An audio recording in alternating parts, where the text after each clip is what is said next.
As we mark the 100th anniversary of the passage of the 19th Amendment, we not only celebrate, but we also reflect on the fact that only some of our citizens in reality had access to voting.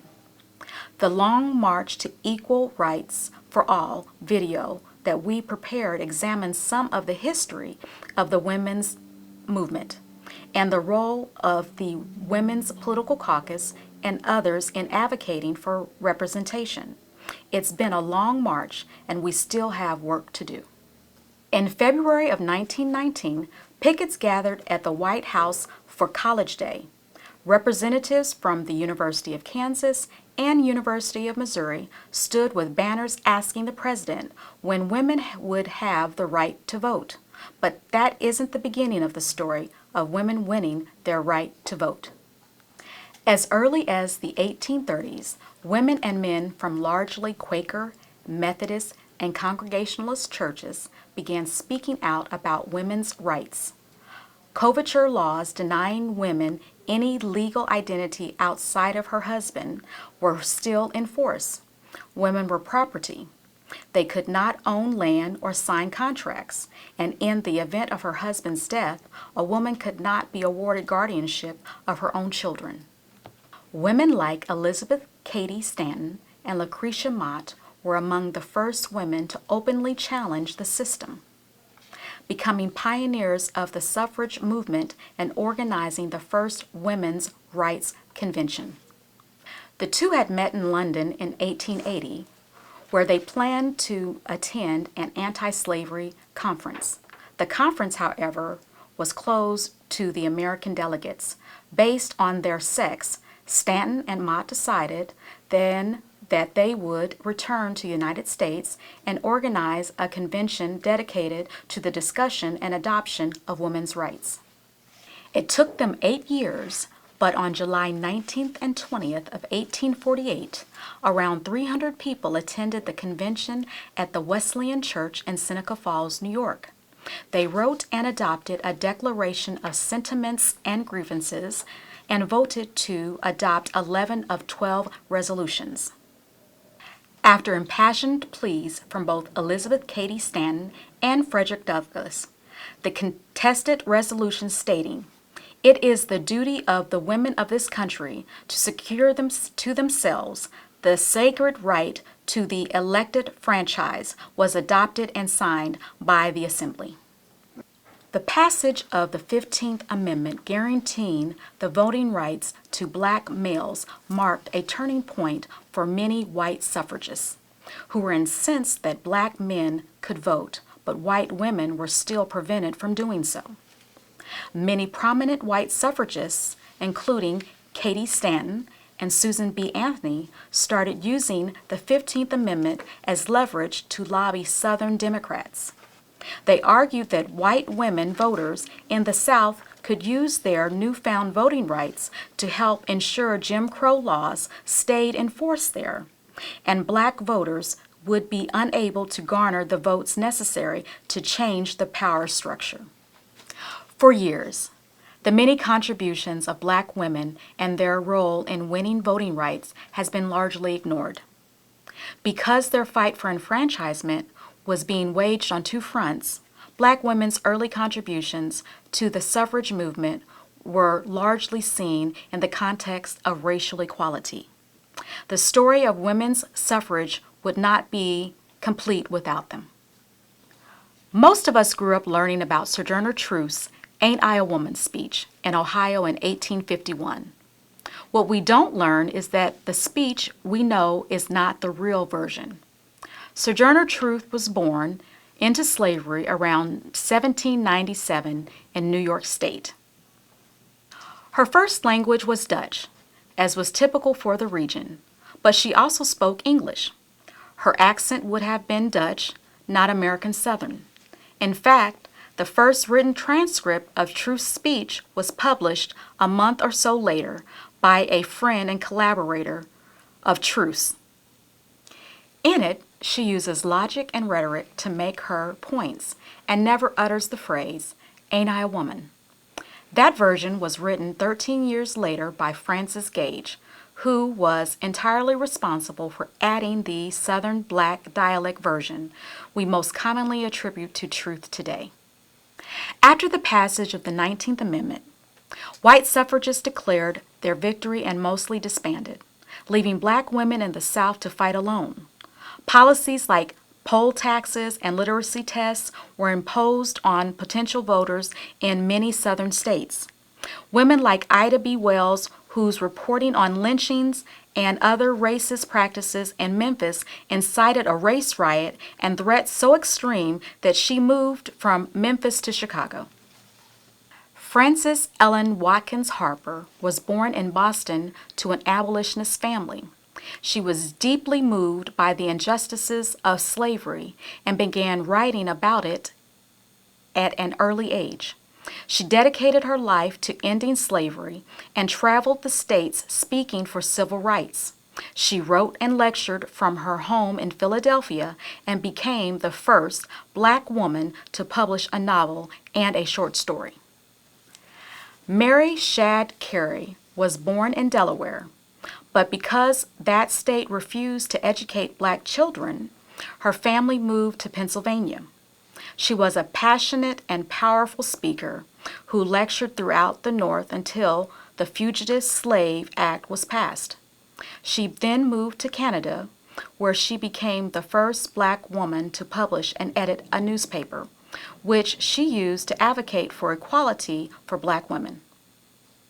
When the Civil War began, she returned to the U.S., where she helped recruit black soldiers for the North. After the war, she earned a law degree at Howard University and focused all her energy on working to get women the right to vote until her death in 1893. Dr. Mabel Ping-Hua Lee was 5 years old when her family moved to the United States. The stereotypes painting Chinese men as too servile to participate in democracy and Chinese women as prostitutes were so widely held that Congress enacted the 1824 Exclusion Act, denying naturalization to all Chinese immigrants. Her rhetorical and speaking skills so impressed the leading white suffragists that they invited her to lead their parade in New York City. She was 16 years old at the time. Mabel and a few other Chinese delegates marched for suffrage even as they knew it would not apply to them. They viewed suffrage as a way to change the public perception. What white suffragists saw was an opportunity to use China's recent decision to grant women the right to vote, playing to the idea that it made the United States look less modern by comparison. Chinese Americans and most other Asian Americans were denied citizenship until 1954. Mabel went on to earn a PhD in economics from Columbia University, becoming the first Chinese American to do so. She later returned to Chinatown, where she was a community advocate and activist until her death in 1966. For many of these women, the passage of the 19th Amendment marked the beginning of a new fight, one they would engage in for decades until the passage of the Voting Rights Act in 1965. During the 1960s, as black women continued to develop their political power, they also continued fighting for voting rights against the backdrop of lynchings, intimidation, racism, and sexism. People within the leading civil rights organizations and local organizations understood that their work was essential. However, their contributions were overshadowed by well-known male leaders like Dr. Martin Luther King Jr., Medgar Evers, and Malcolm X. Nationally, women like Ella Baker, Fannie Lou Hamer, Dorothy Height, and countless others played more than incidental roles. In fact, they were the key organizers and activists. Locally, we too had our own Ella Bakers and Fannie Lou Hamers who led the movement in the fight for voting rights. Many times in the Kansas City metro area, the fight for voting rights was coupled with desegregation of schools and the fight for criminal and social justice. Among our local warriors were Corinthian Clay Nutter. Miss Nutter was a teacher who fought for voting rights and to expand educational opportunities for her students. She moved to Kansas City in 1922 and graduated from Western University in Quindaro. She obtained her teaching license and taught in a segregated school that lacked indoor plumbing and other modern amenities. When a new school opened in 1947, and African American students were not permitted to attend, Nutter joined a boycott and organized a home school for children in the community. The aggrieved group sued and won a case, Webb v. School District No. 90, that reached the Kansas Supreme Court and opened the doors of the new school to African Americans. Nutter continued her own education and advanced her career, eventually becoming the principal of Westview Elementary School in Olathe, Kansas. She retired in 1972 and is remembered for her role in school desegregation. Another female giant, Leona Ponce Thurman, was instrumental in the struggle for voting rights as she was the first African American woman to practice law in Kansas City, Missouri. Her distinguished legal career began after she obtained her law degree in 1949 from Howard University School of Law. Her legal career spanned for 34 years, focusing on criminal law. She was the first black woman admitted to the Jackson County Bar and had a license to practice before the U.S. Supreme Court. Active in the Kansas City community, Ms. Thurman was a member of the League of Women Voters, Women's Chamber of Commerce, and numerous other organizations. Subsequently, she inspired other women to enter the legal profession, fighting for the right to vote as a main objective. Kansas City had its own Ella Baker, a civil rights advocate who believed that voting was a key to freedom. That was Miss Lela Knox Shanks, who is considered as one of the most dynamic persons in the civil rights movement in Kansas City, Kansas during the 1960s. Born in 1927 in Oklahoma City, she graduated with honors from Lincoln University in Jefferson City, Missouri, with a degree in journalism. In her early years as a journalist, she wrote for the Chicago Defender and the St. Louis Argus, which were black weekly newspapers. She and her family moved to Kansas City, Kansas at the height of the civil rights movement. The issues that were of importance to her throughout her life were peace, justice, and human rights. Shortly after arriving in Kansas City, Kansas, she and her husband joined the grassroots organization, Northwest District Citizens Committee. Appalled by the lack of enforcement of the Brown decision in Kansas City, Kansas, Ms. Shanks led a school desegregation movement in 1963 that resulted in the Shanks establishing a protest school in their home.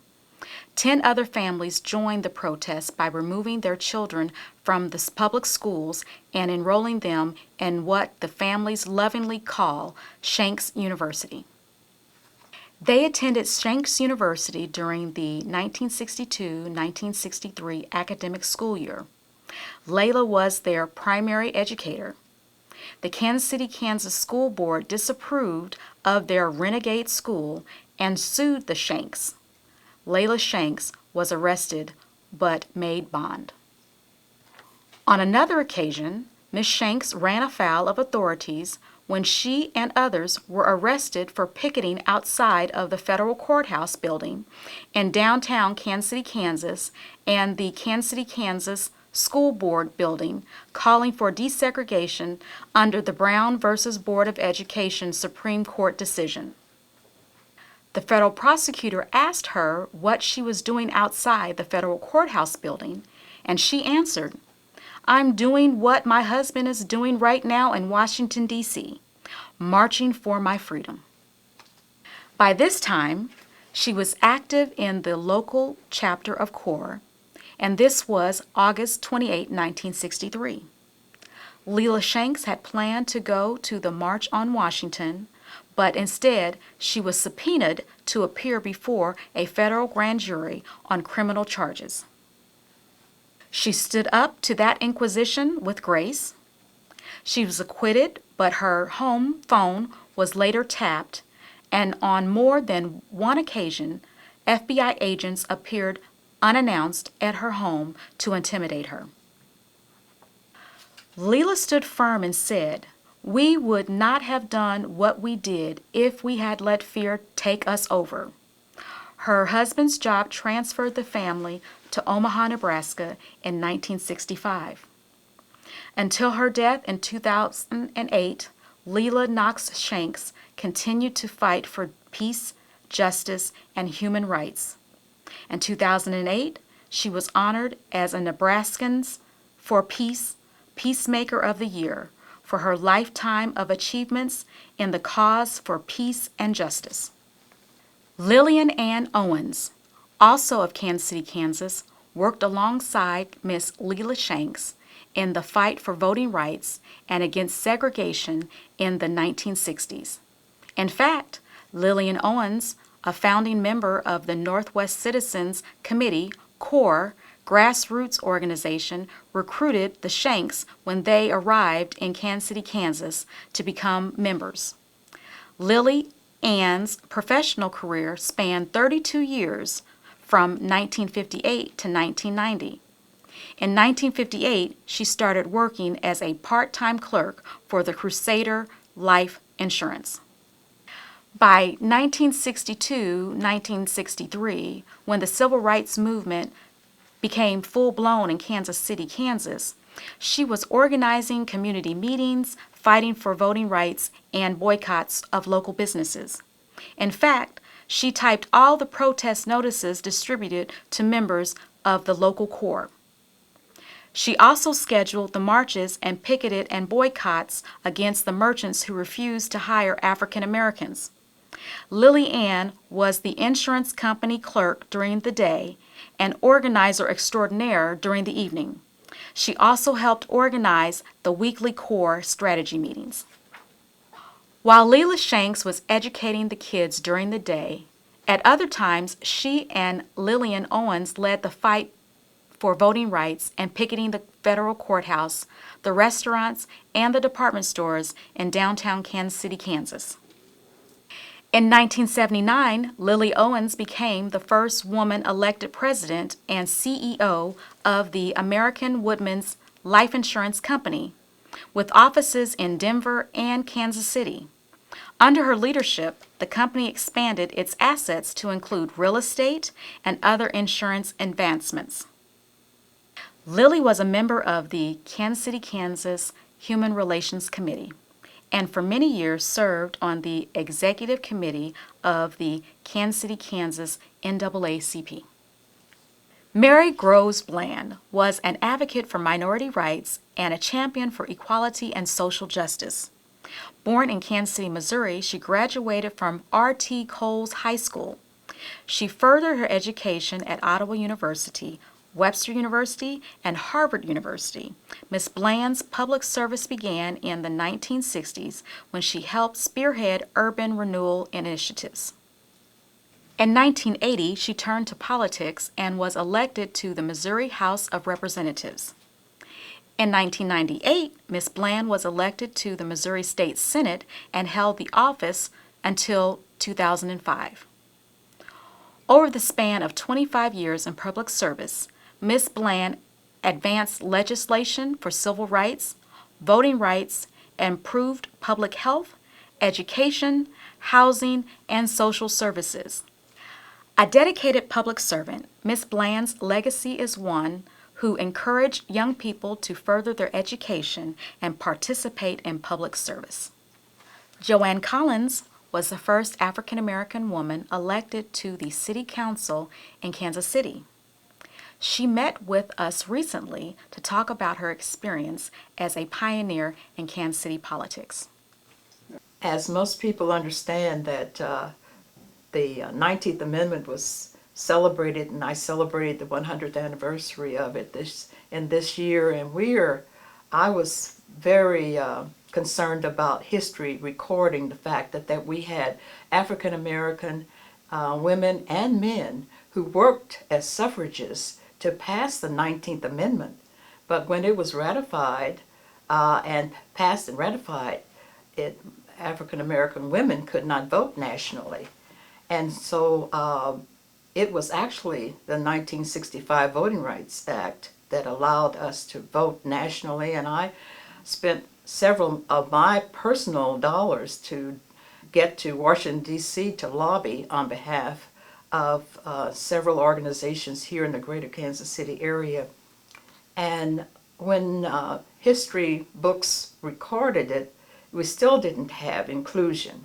And the inclusion of women's and men who worked for the suffrage, for the right to vote, acknowledged that it was not as open. And when we look at suppression of the vote today, we are very concerned that African Americans will have the repeat of our individual lack of full citizenship back in before the 60s, and that today we have to be concerned that we will have the right to vote in the future, today and the future. That's why I'm encouraging all to vote who are registered, and if you're not registered, get registered. As a very active neighborhood person back in the 60s, I had a problem with the city of Kansas City, Missouri, and I heard the president of the neighborhood association say that they just didn't know what they were going to do, because at that time we cleaned the streets every week, and we picked up trash every week. And our neighborhood, which is in the black community, right in the middle of the black community of 39th Street and near Prospect, they picked up the trash the day after they cleaned the streets. And they said that the president said she had contacted City Hall and the council member, and they said they couldn't do anything about it. So I decided I would call the city manager and ask if that it would be possible for us to switch those dates. And he said we could have a pilot program. I said, well, that'll work. And that changed the format for picking up trash in Kansas City, Missouri, in all over the city.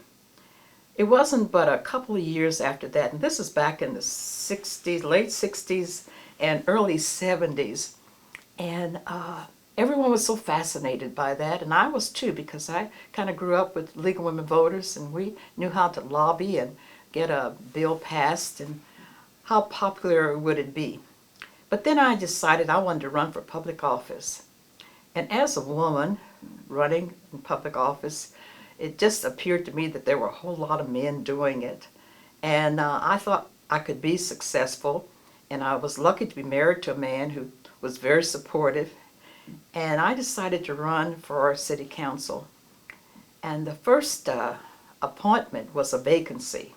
But when I came up to my election as a woman and as an African American in Kansas City, I ran against quite a bit of opposition, even from my own community. And they indicated that I couldn't raise the money. I certainly couldn't run citywide and win. And I remembered my experience as a neighborhood leader. And as my experience as a neighborhood leader, I recognized the power of the neighborhood associations all over the Kansas City. And at that time, we had over 250 neighborhood associations. So I thought, well, I had the partisan political support a little bit. I had the few of the church members a little bit. But I thought the power would be, and I was told by the men that were in politics and the leaders and some of the women who were in political organizations, that you had to be supported by the labor groups, the unions, business community, are the political organizations. And I decided to use the neighborhood associations, who were headed by women. Majority of them were.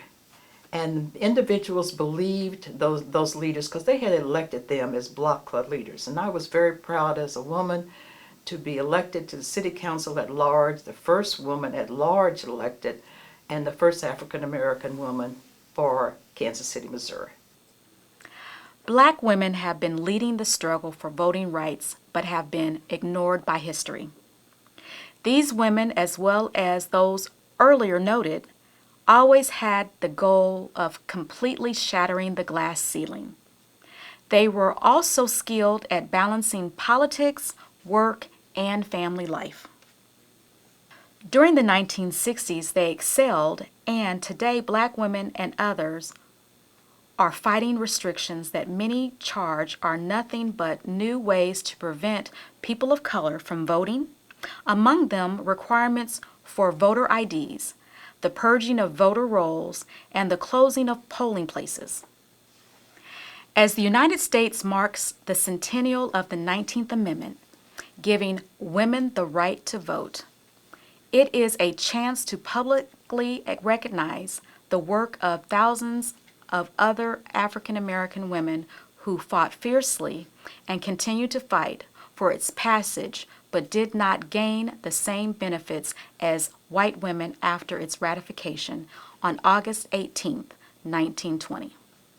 They laid the groundwork for African American women like Stacey Abrams, Representative Ayanna Pressley, Michelle Obama, and Senator Kamala Harris, the first Black and Indian American woman to be named the vice presidential candidate for a major party ticket. On the heels of World War II, American women began to want their life options expanded. Betty Friedan's book, The Feminine Mystique, discussed the lack of satisfaction women were experiencing being limited in their careers, family, lives, legal rights, and lack of control over their sexuality. In 1966, the National Organization of Women was formed, spearheading work on the Equal Rights Amendment. On the 50th anniversary of the passage of the 19th Amendment, a national women's strike for equality was organized by Friedan.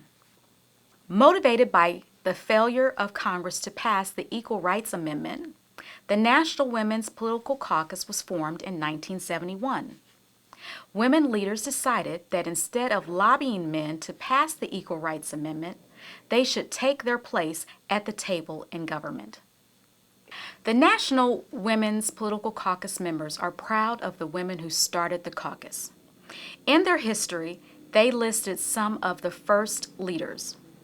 Our founders include prominent women such as Gloria Steinem, author, lecturer, and founding editor of Miss Magazine, former Congresswoman Shirley Chisholm, former Congresswoman and former President of Women USA, Bella Abzug, Dorothy Height, former President of the National Council of Negro Women, Jill Ruckelshaus, who was a U.S. Civil Rights Commissioner, Ann Lewis, who was a political director of the Democratic National Committee, Ellie Peterson, former vice chair of the Republican National Committee, LaDonna Harris, a Native American rights leader, Liz Carpenter, author, lecturer, and former press secretary to Miss Lyndon B. Johnson, Congresswoman Eleanor Holmes Norton, who was former chair of the Equal Employment Opportunity Commission, and Fannie Lou Hamer, who was a community organizer and leader in the women's rights and civil rights movement. In 1971, when the National Women's Political Caucus was formed, there were 12 women in the U.S. House and 1 woman senator. Women filled 4.7% of the state legislator positions. There were 7 women mayors. 1971 also marks the year that Shirley Chisholm declared her run for presidency. Shirley was famous for saying, "If you don't have a seat at the table, bring a folding chair." In the early years of the caucus, there was a concentrated effort to push the political parties for equal representation of women in their delegations and to push for women's issues on the platforms including the Equal Rights Amendment, equal pay, and federally funded childcare. In 1978, a National Women's Political Caucus Equal Rights Amendment Fund was established to promote pro-Equal Rights Amendment candidates in states where the Equal Rights Amendment had not passed. 75% of the candidates won their elections.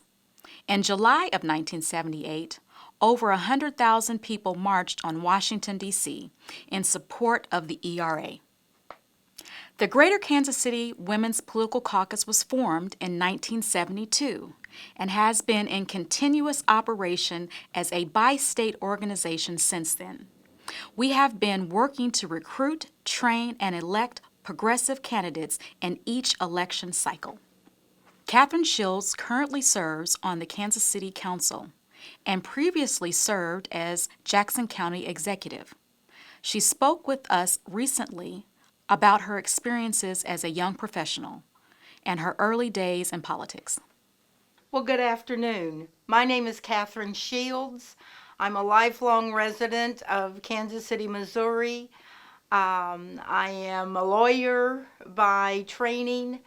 I am a member of the Kansas City, Missouri City Council.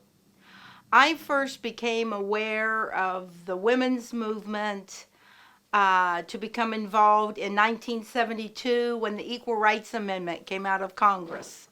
I actually was going on a date that evening with my now husband, and he made some comment to me about, well, I see the Equal Rights Amendment came out of Congress. And I said, well, yeah, it did. And I said, what's wrong with that? And he said, well, I'd like to see you in the Army. And I said, you know, darling, you're 4F, you're blind as a bat, you have flat feet. I imagine I'll be drafted sometime before you are. That led to sort of a hiatus in our dating that went on for a while. But it was actually, that conversation was the impetus to me getting involved in the women's movement. I first joined the National Organization for Women and was involved locally here, even serving as president. I then, because I was very action-oriented, became involved with the Women's Political Caucus, which had started here in 1972. And because the Women's Political Caucus was actually actively working on getting women elected to office. And I thought that was a very important thing. To kind of put the context of the times, in 1972, I was, as I said, a graduate. I had 2 degrees. I didn't yet have my law degree. But even though I had 2 degrees and a work history, when I went to get a credit card, my father, who was retired and living on Social Security, had to sign my application. When I went to buy a car, my first car, my older brother, who did not have as good a job as I did, had to sign so that I could get the credit to buy a car. Times were very different then than they are now. We have made progress. We haven't made all the progress we need to make, but we have made progress. That was also a time when women were not protected against sexual harassment or a hostile work environment. I was working at one job along then, had been just a few years earlier with a local not-for-profit, and the executive director expressed an interest in me. I was, 21 years old, and I did not return the interest, and he found very shortly that they really didn't need my position anymore, even though it was a federal government-funded position. But unlike many women at that time, I was white. I had 2 degrees And so I was able to go on to other jobs. But the protections that have come since then for women are incredibly important protections. And again, I feel that in this time of the Me Too movement and women again speaking out very forcefully, that there's still work that needs to be done. And I am delighted that there are younger generations behind me who are coming forward to do that work. It was also a time of civil unrest. The Vietnam War was still going on, and so there were protests in the streets. And the civil rights movement, we'd had already passed the civil rights, the Voting Act rights, but there were still many injustices for people of color, as we see that there still are today. And I have been very proud to be able to attend a number of the Black Lives Movement's rallies here in Kansas City, Missouri, because there's absolutely nothing more important for any individual than for their right to be safe on the streets of our city and to be safe from unfair and unwarranted attacks by representatives of the state. So I really look at this time now, having the history of been through the civil rights movement and the anti-war movements, I see this as a very important turning point again in the history of our country. And I'm just hopeful that all people of goodwill will combine together and come together to put this state and this country firmly on the path of equal rights for everyone, no matter the color of their skin, their gender, who they choose to love. This is a chance to make one more giant step forward on really bringing the United States of America into the full promise of our beginning. I just thank you all and look forward to enjoying tonight's events along with you. Currently, Kansas has 28% women in the state legislature. Missouri currently has 24.4% women in the state legislature. As the Greater Kansas City Women's Political Caucus carried on its program of recruiting and electing women for nearly 20 years, the organization steadily grew. It became obvious that in order to sustain the organization, we needed a steady source of income to fund our programs. In 1999, the Education and Endowment Fund was started, with founders donating a minimum of $1,000 each. A celebration was held at the home of Betsy Beasley to launch the foundation. The foundation is an endowment, so only the interest is spent, allowing the fund to grow each year. Rosemary Smithson was the guiding force and the first president of the foundation. Rosemary is pictured here with the members of the first board of directors, including Betsy Beasley, Judith Zillner, and Arlene Matthews. Biddy Hurlbut and Rosemary Smithson worked to lobby for the ERA and continued their partnership with the formation of the foundation. Biddy was a founding board member. She and her daughter, Annie Hurlbut Zander, co-owned the Peruvian Connection and were key to the success of the foundation. After Biddy's passing in 2007, the family formed the Hurlbut Fund in her honor. At the same time, the foundation became the Women in Politics Foundation, managing the two funds. Gatherings of the foundation were always festive, with frequent fundraising events. Betsy Beasley is shown here chatting with a Harry Truman impersonator at one of the early foundation events. The foundation has funded some great events, including the celebration of Equality Day in 2009.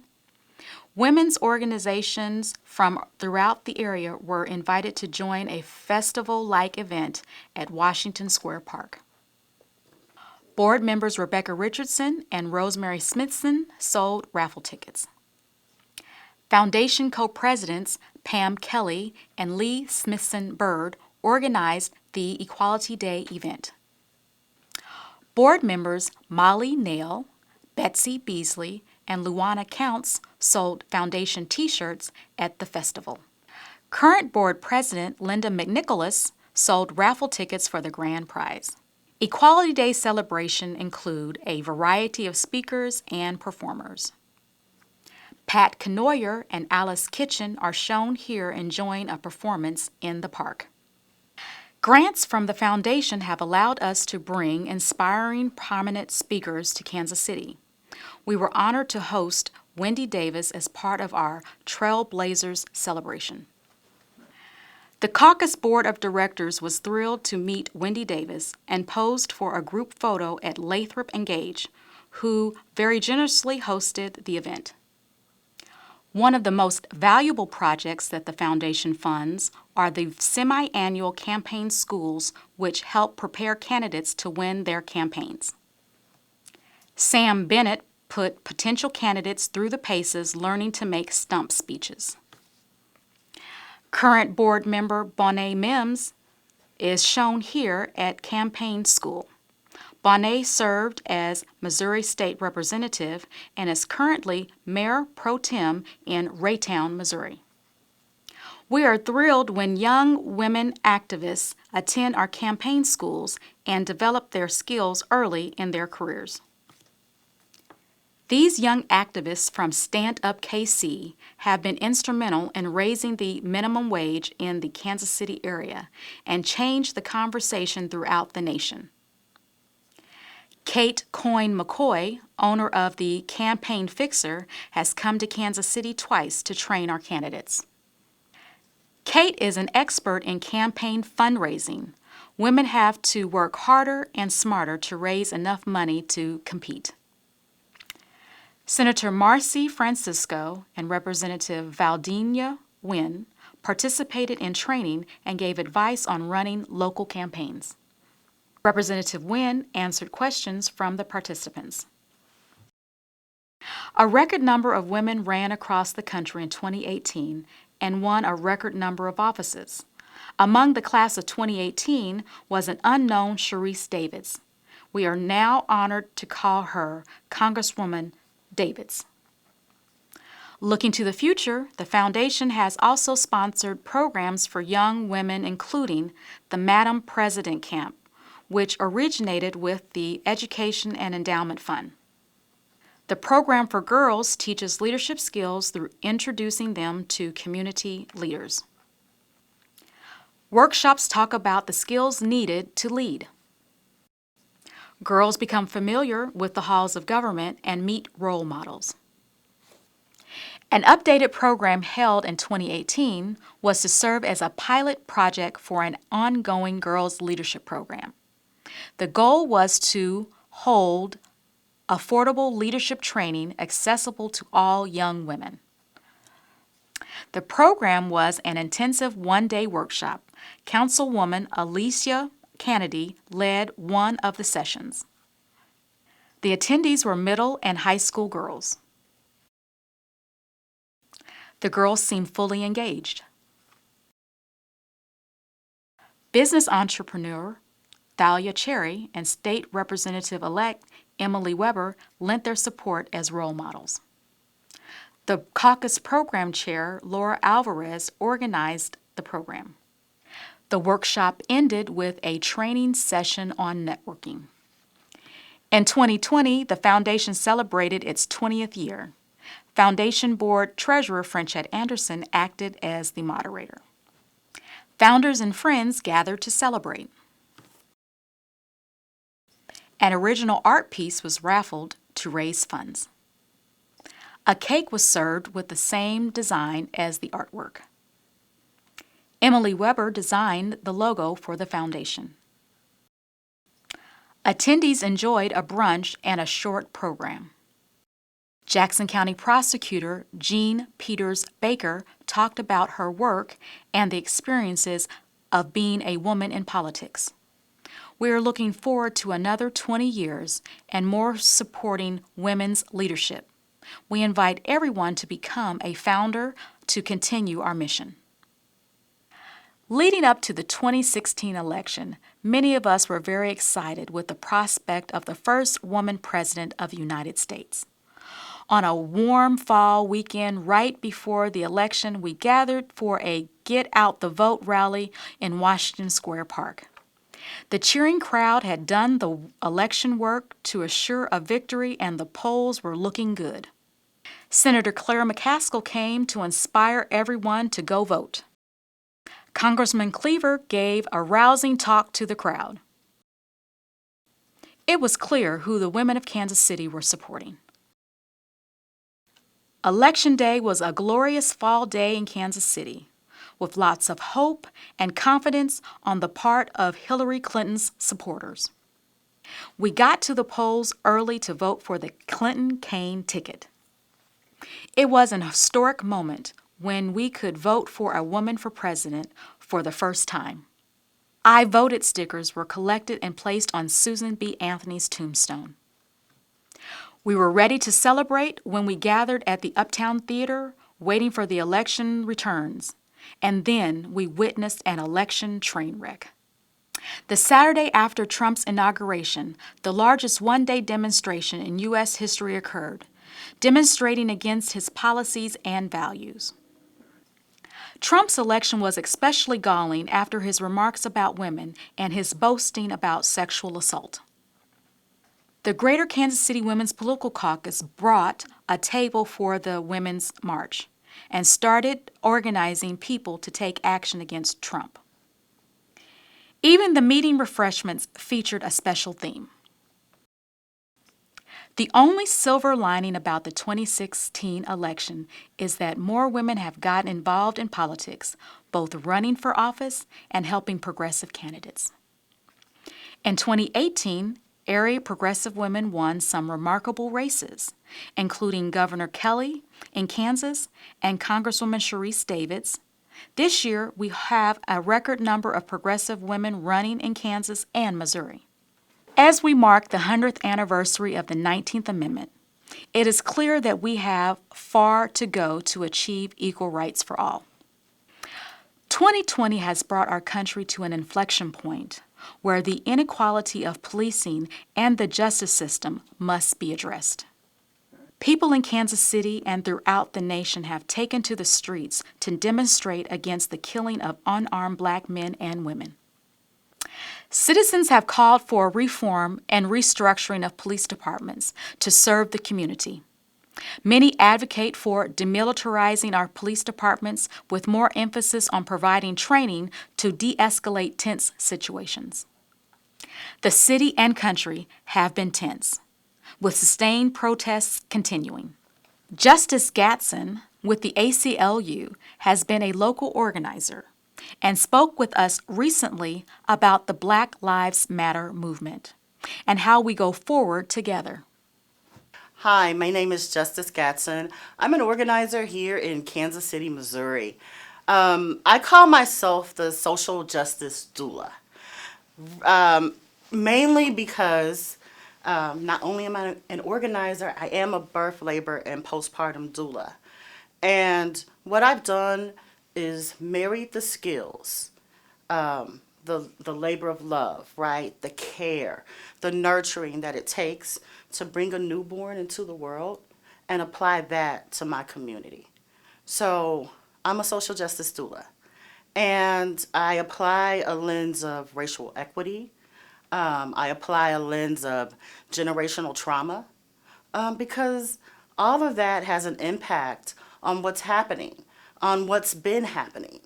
When we talk about Black Lives Matter, you can't talk about that without talking about the fact that black women die at a rate of 4 times more than white women, than our white sisters during childbirth. And it's not because we have to, it's literally because of racism embedded in systems and carried out by people. And, you know, it's something that we can change. It's something that we don't have to have. Black Lives Matter, the movement for Black Lives, and let me just explain, because they're different, and I know people mix them and they don't understand that. But there is a movement for Black Lives, and there's Black Lives Matter. And leaders in those groups work together. They've built some really powerful platforms over the last several years to address the needs of the community. What's come out from the movement for Black Lives is something called the Breathe Act, where it really addresses what's happening in Black communities in regards to policing, in regards to mental health, in regards to housing, and an array of issues that impact Black people. And Black Lives Matter, is right there holding the line, forcing people to acknowledge that Black lives do matter, and actually forcing the conversation amongst people who maybe don't think that Black lives matter. When we talk about, the support we want from people, when we talk about the support from white allies in particular, in this moment, what movement leaders are calling for is for allies to be able to take leadership from Black people, from Black women in particular. It's okay to listen to a Black woman. We've actually have been pretty good in our records when we think about Trump. And the reason why we say that is, Trump, as much as we wanted to, we couldn't trust white women to not vote for Trump and to actually not vote against their own interests. And yet again, when we ask what's the reason, it's probably something related to racism there.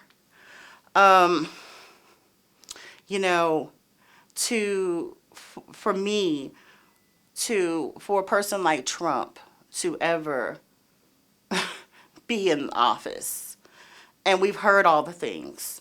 We've heard numerous complaints about his behavior towards women in particular. And my white siblings voted for Trump. And so in this moment, we are calling for white women to trust us. Trust that we are going to act with integrity. Trust that when you help Black women, you in fact help yourself. To help bring Black women along is to help bring yourself along. We've never left anybody out, and we never will. And so be with us. Talk to us.